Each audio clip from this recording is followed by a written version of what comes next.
ఉన్న బంగారాన్ని విడిపించి ఆ రోజు ఆన్లైన్ రేటుకే మేము కొంటాం. Sharma gold company. బక్క పేద రైతుకి అతను ఏంటంటే చాలా కష్టపడితే ఏదో ఒక మాదిరిగా వచ్చేది. ఒక్కోళ్ళకి భలే అదృష్టం తిరిగిపోతుంది. 2 ఎకరాల పొలం వాళ్ళే మెల్లిగా జాగ్రత్తగా చేయటం వల్ల వాళ్ళ సమయం కలిసి వచ్చో, ఎక్కడి నుంచి అయినా 10 రూపాయలు కలిసే అవకాశం వచ్చో వీళ్ళు బాగా పెరుగుతారు. అవును, 2 యాడ్ అయ్యి మెల్లిగా 10-15 ఎకరాలు ఆసాంలో అయిన వాళ్ళని చూస్తూనే ఉంటాం మనం.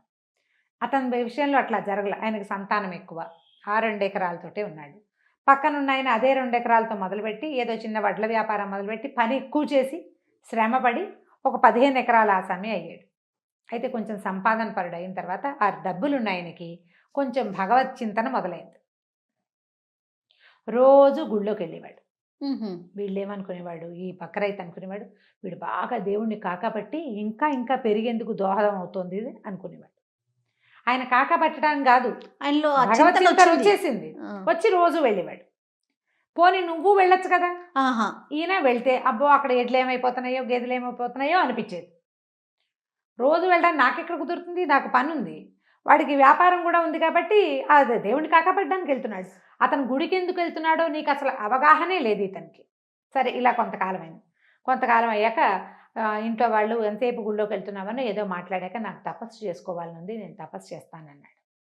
వాళ్ళు ఈయన రోజు గుడికి వెళ్తాము, క్రమంగా దేవదర్శనంలోకి వెళ్ళిపోయాడు కదా, ఊరుకున్నారు. పక్క రైతు కనిపించింది, అమ్మా వీడు తపస్సు కూడా చేశాడంటే ఈ 15 ఎకరాలు 150 ఎకరాలు అయిపోతాయి. కాబట్టి ఇప్పుడు నేను ఏమైనా సరే ఈ వ్యవసాయాన్ని నా పెద్ద కొడుకు అప్పచెప్పి నేను కూడా తపస్సు చేద్దాం అనుకున్నాడు. సరే ఆయన తపస్సుకి వెళ్ళాడు. ఏ అడవికి ఆయన తపస్సుకి వెళ్ళాడు అదే అడవికి ఈ బక్క రైతు కూడా వెళ్ళాడు. ఓ చెరువుకి ఓవైపు ఆయన తపస్సు మొదలెట్టాడు, ఇంకోవైపు ఈయన తపస్సు మొదలుపెట్టాడు. ఎంతసేపు చూస్తూ ఉండేవాడు, వాడి తపస్సు ఎంత మటుకు వచ్చిందా అని. ఈయన చేయటం కాదు, తపస్సు చేసేవాడు, కూర్చునుండేవాడు, కానీ ఎప్పటికప్పుడు అతని ధ్యాస ఇతని మీద ఉండేదన్నమాట. కొంతకాలం అలా గడిచింది. ఒకనాడు భగవంతుడు ప్రత్యక్షమే అయిపోయాడు. ముందు ఈ ధనికుడి దగ్గరికి వెళ్ళాడు భగవంతుడు. వెళ్ళేసరికల్లా ఆయన నాయనా ఏం కావాలి నాయనా అని అడిగాడు. ఆ ధనికుడు అన్నాడు, బాబు ఇంత ప్రపంచాన్ని ఇచ్చావు, ఏదో తినడానికి తిరగడానికి కట్టుకోవడానికి కూడా అన్నీ ఇచ్చావు, సంతానాన్ని ఇచ్చావు, ప్రపంచాన్ని చూడడానికి 2 కళ్ళు ఇచ్చావు దేవుడా. ఏ కళ్ళు లేకుండా, అసలు కళ్ళు లేకుండా కబోది పక్షులు ఎంతమందో ఉన్నారు. 2 కళ్ళు ఎందుకు నాకు, ఒక్క కన్నుంచు. నా 2వ కంటిని ఎవరైనా కళ్ళు లేని ఒక కబోదికి దానం చేసి అతడు ప్రపంచాన్ని చూసేలాగా చేయవా దేవుడా. నేను నిన్ను కళ్ళుండి 2 కళ్ళతో చూసా, ఒక్క కంటితో కూడా ఇలాగే కనపడతావు నువ్వు. ఈ కంటిని ఇంకోటి ఎవరికైనా ఇచ్చేసి బా అని దండం పెట్టాడు. భగవంతుడు సంతోషించాడు. ఇంకేదో కావాలని కోరకుండా నీ తపస్సుకి నీకు 2 కళ్ళు లేకపోయినా కూడా నన్ను చూడగలుగుతావు. నీ కోరిక ప్రకారం నీది ఒక కన్ను ఇంకా కనపడదు. ఈ నేత్రాన్ని కబోది వాడు ఎవడైనా ఒకడికి ఇంకోటి ప్రార్థించిన వాడికి ఇస్తాను నేను, వాడి కోరిక మేరకి అని చెప్పాడు. సరే ఈయనకు ఒక్క కన్ను ఉంది. ఆయన మళ్ళీ భగవత్ ప్రార్థన చేసుకున్నాడు. అక్కడి నుంచి లేచి ఇంటికి వెళ్ళిపోయాడు.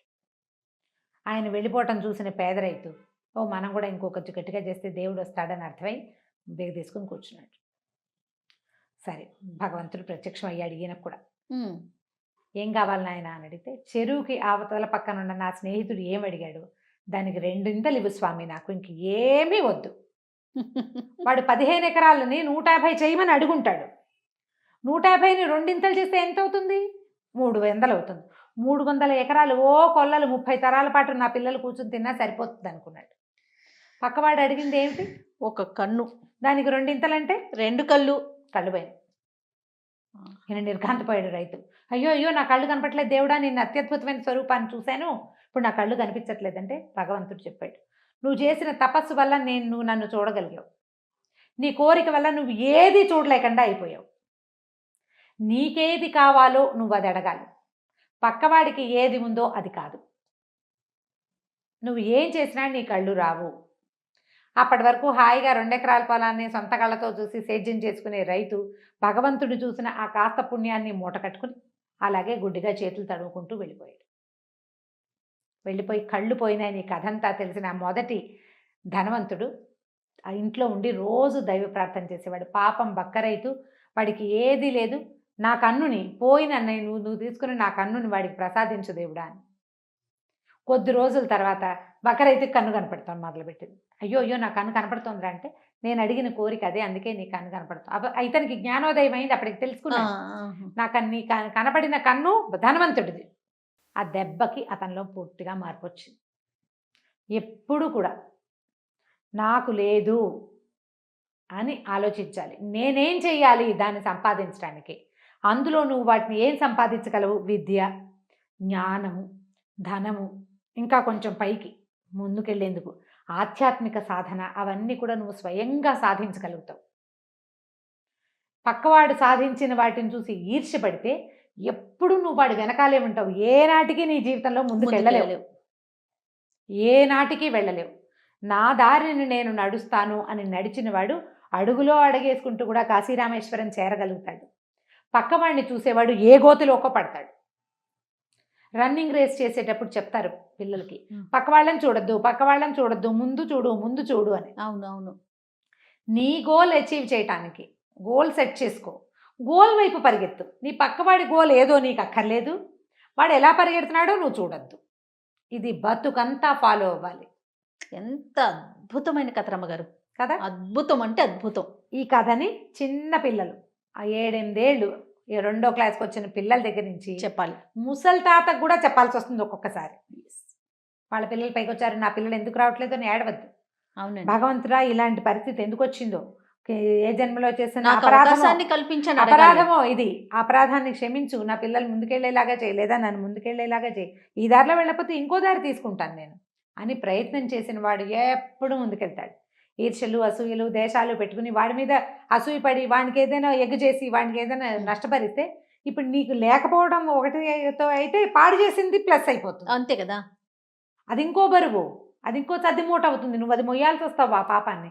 కాబట్టి దాన్ని తీసుకోకుండా మీ వరకు మనం ఏం చేయాలి? దుర్యోధనుడి కథ చెప్పుకుంటాం. ఈర్ష్యాసూయలతోటి దుర్యోధనుడు పాండవులకి రాజ్యం వెళ్ళనివ్వకూడదన్న పట్టుదలతోటి చివరికి తన రాజ్యాన్ని తను చేసుకోలేకపోయాడు, కోల్పోయాడు. పాండవుల కథ దీనికి ప్రత్యక్షమైన ఉదాహరణ మన ముందు యుగంలో జరిగింది. అవును. వీళ్ళు నిజానికి అఖండ సామ్రాజ్యానికి వారసులు అయినప్పటికీ, వాళ్ళ నాన్న రాజ్యం అయినప్పటికీ వదిలిపెట్టేశారు. మాకు 5 ఊళ్ళు ఇస్తే చాలని ఒప్పుకున్నారు వాళ్ళు. కానీ అతను తనది హక్కు కాని విషయానికి కూడా అతను పోరాడినందుకు ఏమయ్యాడు? తమ్ముళ్లతో సహా 100 మంది తమ్ముళ్ళ మరణానికి, కొన్ని లక్షల మంది మరణాలకి కారణమయ్యాడు దుర్యోధనుడు. చరిత్రహీనుడిగా మిగిలిపోయాడు కదా, చరిత్రహీనుడు అయిపోయాడు. దుర్యోధనుడు ప్రవర్తన దుష్ప్రవర్తనగా ఉండిపోయింది. దాంట్లోకి వెళ్ళొద్దు. పోనీ ఉండిపోయింది, పోనీ అతను ఏమైనా అనుభవించాడా? లేదు, అది లేదు కదా. పగతోనే అంతమయ్యాడు. కేవలం ఈర్ష్య, అసూయ, అంతే. అది తప్ప రెండోది లేదు. మిగిలినన్ని వ్యవహారాల్లో దుర్యోధనుడు చాలా బలవంతుడు, చాలా గొప్పవాడు. అతను చాలా జాగ్రత్తగా చేశాడు రాజ్యాన్ని తనున్నప్పుడు. ఓకే. కానీ ఈర్ష్యను జయించలేకపోయాడు.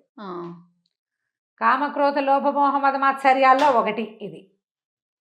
లోభం, నాకే కావాలన్న ఉద్దేశం పోగొట్టుకోలేకపోతే చివరికి ఏమైంది? అదే దారి. కాబట్టి ఈర్ష్య, అసూయ ఉండకూడదు.